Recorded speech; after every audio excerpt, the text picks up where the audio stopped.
Hello दोस्तों, आपका डर कैफे में स्वागत है।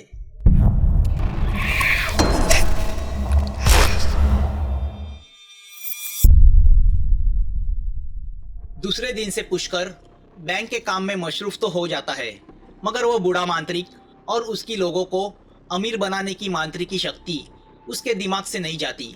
मानो अब पुष्कर के हाथों अल्लादीन का चिराग लगा हो। वह सपने बुनने लगता है, अपने पसंदीदा आदमी का बलि और उसके बदले करोड़ों की संपत्ति। कितना आसान है जिंदगी भर की ऐश। वो ख्याली पुलाव पकाने लगता है कि एक बार उसे पैसे मिल जाए, फिर वह चंडीगढ़ जाके एक छोटी सी कोठी लेगा, एक कार लेगा और जिंदगी के मजे उड़ाएगा। इस बैंक की फटीचर नौकरी को लात मार देगा। वह फैसला करता है कि वह जल्द से जल्द उस मांत्रिक से मिलेगा और हो सके तो आने वाली अमावस को वह लाश से अमीर बनने का उपाय जान लेगा। पुष्कर को इस बात का भी ताज्जुब है कि लाश में बसी रूह सिर्फ अमीर होने का रास्ता नहीं बताती, बल्कि उसे कामयाब करने का समाधान भी बताती है। पुष्कर सोच में डूबा हुआ है कि तभी विजय उसके पास आता है। अपने सपने में विघ्न डालने की वजह से पुष्कर उस पर थोड़ा गुस्सा हो जाता है। वह उसे गुस्से से पूछता है, क्या रे, क्या हुआ? सर, बीवी ने चिकन पहाड़ी बनाया है, आपको बहुत पसंद है ना, इसलिए खास आपके लिए लेके आया हूँ, और साथ में फुलके भी है। उसकी बातें सुनकर पुष्कर के चेहरे से खुशी की लहर दौड़ती है। क्या बात करता है, एकदम झकास। तू और तेरी बीवी दोनों मेरा कितना ख्याल रखते हो। घर में कुछ भी बनाते हो तो मेरे लिए लेके आते हो। यार, दोस्त हो तो तेरे जैसा हो, वरना इस गांव में मैं अकेला ही पड़ जाता। पुष्कर की बातें सुनकर भोला वाला विजय खुश हो जाता है और बोलता है, अकेले क्यों सर, हम हैं ना। और हाँ, बताना भूल गया, इस रविवार को आपको हमारे घर खाना खाने आना है। हमारे शादी की पहली सालगिरह है, ना मत करना। पुष्कर को ना करना था, क्योंकि रविवार को वापस इतनी दूर आना उसे मंजूर नहीं था, मगर विजय की जिद के सामने वह झुक जाता है। क्या बनाने वाले हो संडे को? वो विजय से पूछता है। अगर आप आने वाले हो तो मटन पुलाव, चिकन कबाब, मलाई चिकन, गुलाब जामुन और रबड़ी। अरे बस बस बस, मैं क्या कोई राक्षस हूँ क्या? पुष्कर हंस के बोलता है, और अपनी बीवी को इतनी तकलीफ देने की कोई जरूरत नहीं। दो चीजें काफी है। तेरी नई शादी हुई है, अभी एक ही साल हुआ है। मेरे लिए इतने सितम मत कर अपनी बीवी पे। सर, सितम किस बात के? इसके पहले दो बॉस आके गए यहाँ पे, मगर वह आपकी तरह नहीं थे। आप बहुत दयालु हो, आप अपने हाथ के नीचे के लोगों को समझते हो, कभी चिल्लाते नहीं हो, कभी गुस्सा नहीं करते हो। सच कहूँ तो आपके साथ काम करने में बहुत मजा आता है।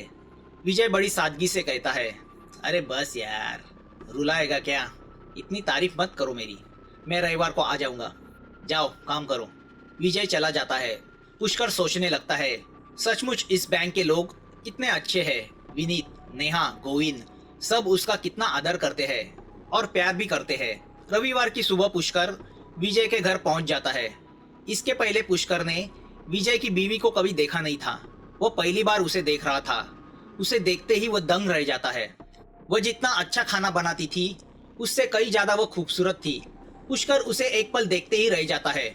उसने हल्के हरे कलर की साड़ी पहनी हुई है और हल्के पीले कलर का लो नेक का ब्लाउज पहना है, जिसमें से उसकी जवानी झांक रही है।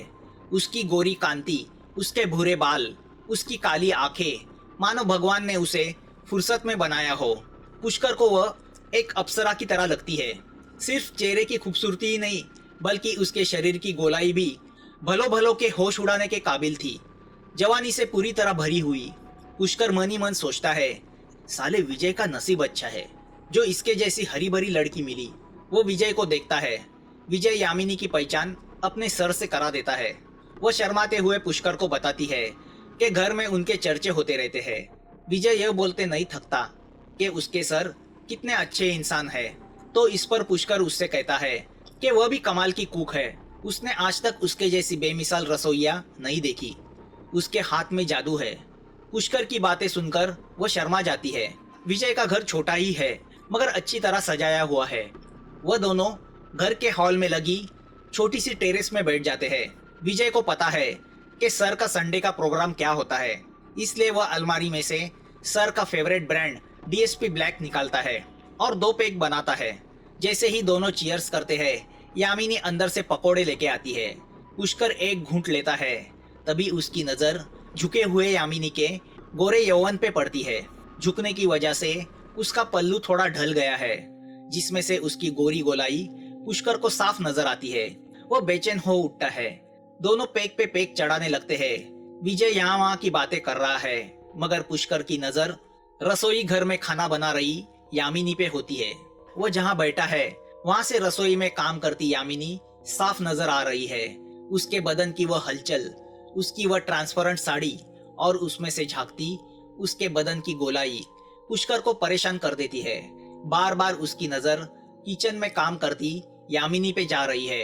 एक तो शराब का नशा, ऊपर से ऐसे शबाब का नशा। पुष्कर बड़ी मेहनत से अपने आप को काबू में रखने की कोशिश करने लगता है।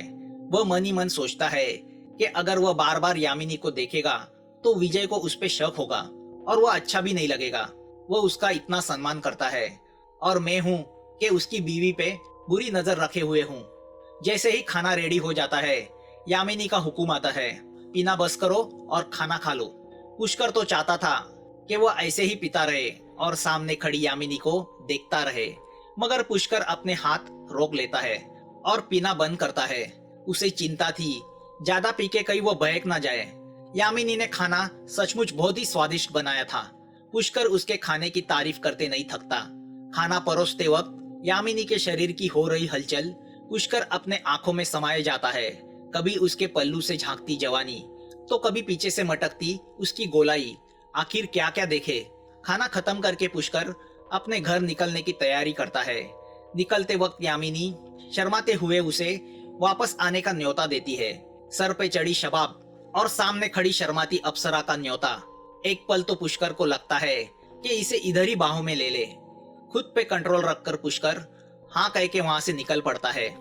पुष्कर स्कूटर चलाते हुए यामिनी के बारे में सोचने लगता है और उसको तभी महसूस होता है कि अच्छा हुआ उसकी तन्वी से शादी नहीं हुई। यामिनी के सामने तो तन्वी एकदम बकवास है, 20% भी नहीं। अब उसके दिल में अरमान जागने लगते हैं कि वो यामिनी को अपनी भावों में ले ले। पुष्कर का वैसे कभी भी किसी लड़की से शारीरिक संबंध नहीं रहा, मगर ऐसा पहली बार हुआ है कि किसी औरत ने उसके मन को पूरी तरह डिस्टर्ब कर दिया हो। यामिनी को देख के उसे पता चला औरत क्या होती है। यामिनी ने उसे रात के लिए खाने का टिफिन बांध के दिया था। पुष्कर वही खोल के विस्की के घूंट लेते लेते उस चिकन कबाब का स्वाद ले रहा होता है। वो सोचता है अब नींद तो आने वाली है नहीं। यामिनी ने उसे पागल जो किया है, अब उसकी प्यास यामिनी को बाहों में लेकर ही बुझेगी। मगर यामिनी उसकी बाहों में आएगी कैसे? वो तो किसी और की बीवी है। पुष्कर जानता था वह ऐसा सपना देख रहा है जो कभी पूरा नहीं होगा। इसी निराशा में वह पेग पे पेग चढ़ाए जाता है। विस्की का नशा उसे इंसान से जानवर बनाने लगता है। यामिनी, यामिनी और बस यामिनी। दूसरे दिन ऑफिस में पुष्कर के अकाउंट में उसकी सैलरी आ जाती है। वह अपनी सैलरी स्लिप को देख के गुस्सा होता है। एक बैंक मैनेजर होने के बावजूद इतनी कम सैलरी, क्या जिंदगी भर ऐसी ही सैलरी में रहना होगा? वो गुस्से से सैलरी स्लिप को अपनी जेब में घुसेड़ देता है। रात को विस्की का घूंट पीते पीते वो यामिनी के बारे में सोचने लगता है। उसके बदन की गोलाई, वह गोरा रंग, वह भूरी आंखें, उसके वह नाजुक कली की तरह ओठ, यह सब उसे कैसे मिलेगा? तभी उसकी नजर फर्श पे पड़ी सैलरी स्लिप की ओर जाती है। कैसी ये जिंदगी है? यामिनी जैसी खूबसूरत लड़की भी नहीं और अच्छी तनख्वाह भी नहीं। काश कोई जादू हो जाता। जादू शब्द सुन के अचानक उसके दिमाग में बिजली चमकती है। एक घिनौनी योजना उसके दिमाग में जन्म लेती है। एक तीर में 2 निशान, संपत्ति भी मिले और यामिनी भी। वह अपनी सोच पे झूम उठता है। उसे अपनी सोच पे गर्व भी महसूस होता है और घिनौनापन भी। मगर संपत्ति और नारी इंसान को कब शैतान बनाए कोई बोल नहीं सकता। 2 हफ्ते दिमाग का दही करने के बाद भी पुष्कर के दिमाग से यामिनी नहीं जाती। सोते जागते उसके ख्यालों में यामिनी घूमती रहती है। वो जान जाता है कि जल्द से जल्द यामिनी को बाहों में लेने का एक ही रास्ता है, कब्रिस्तान की वह आत्मा। इसी सोच में एक रात पुष्कर बैंक से निकलने के बाद उस फकीर मांत्रिक की झोपड़ी की ओर चल पड़ता है। वह उस टीले पे बसी उस सुनसान झोपड़ी के पास पहुंच जाता है। वह दरवाजा खोलने जाता है तो उसे पता चलता है कि वह खुला हुआ है। वह दरवाजा खोल के अंदर जाता है। वह मांत्रिक कुछ मंत्र का पठन कर रहा होता है। पुष्कर अंदर आता है, मगर वह मांत्रिक उस पर ध्यान नहीं देता। पुष्कर वहां रखी एक चटाई पे बैठ जाता है। मांत्रिक अपने मंत्र खत्म करने के बाद पुष्कर को देखता है और वहां आने का कारण पूछता है। पुष्कर कब्रिस्तान में देखा हुआ वाकयात उसे बताता है और अपनी धन प्राप्ति की इच्छा प्रकट करता है। मांत्रिक उसे इनकार करता है। वो पुष्कर से कहता है कि जो लोग जिंदगी से लड़कर हारे हैं, सालों से गरीबी का सामना कर रहे हैं, उनके लिए ही वह अपनी मंत्र शक्ति इस्तेमाल करता है। जो खुशहाल जिंदगी बिता रहे हैं, उनके लिए नहीं। पुष्कर उस मांत्रिक से बहुत सारी मिन्नतें करता है। मांत्रिक उसे कहता है कि धन का लोभ सबसे खराब होता है। उसके आपे में आके इंसान अपनी इंसानियत छोड़ देता है, हैवान हो जाता है। और मांत्रिक जिस किसी शख्स को मदद करता है तो उनके पाप में वह भी भागीदार होता है। तभी पुष्कर को मांत्रिक की अनाथ आश्रम में दान करने वाली बात याद आती है। वह उस मांत्रिक से कहता है कि जब उसे पैसा मिलेगा तो वह उसमें से कुछ हिस्सा अनाथ आश्रम में दान करेगा। पुष्कर की बातें सुनकर मांत्रिक उसे आखिरी चेतावनी देता है कि जब भी काले जादू का इस्तेमाल करके कोई चीज प्राप्त की जाती है तो उस पर हमेशा काले आत्माओं का साया मंडराते रहता है, जिसका प्रभाव इंसान की पूरी जिंदगी भर रहता है। मांत्रिक उसे यह भी बताता है कि आज तक जिन्होंने इस रास्ते से कुछ पाया है तो वह जिंदगी में कभी सुखी नहीं हो सके हैं। वह पुष्कर से कहता है कि वह उसके बाद कभी ईश्वर या अल्लाह की इबादत नहीं कर सकेगा, ना ही कभी मंदिर जा सकेगा।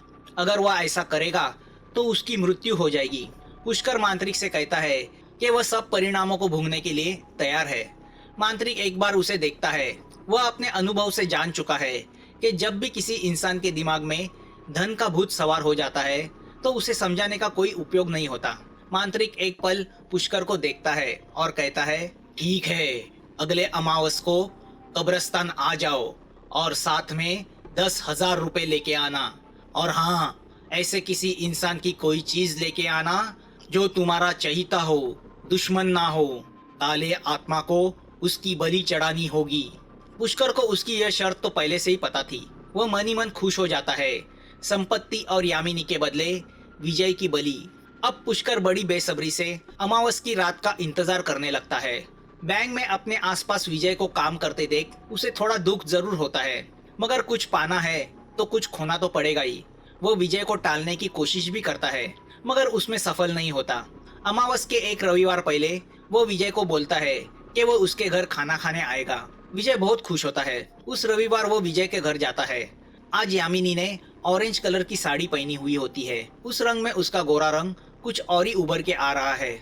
उसके पीले लो कट ब्लाउज से उसकी झांकती बड़ी जवानी पुष्कर को रह रह के बेचैन कर देती है।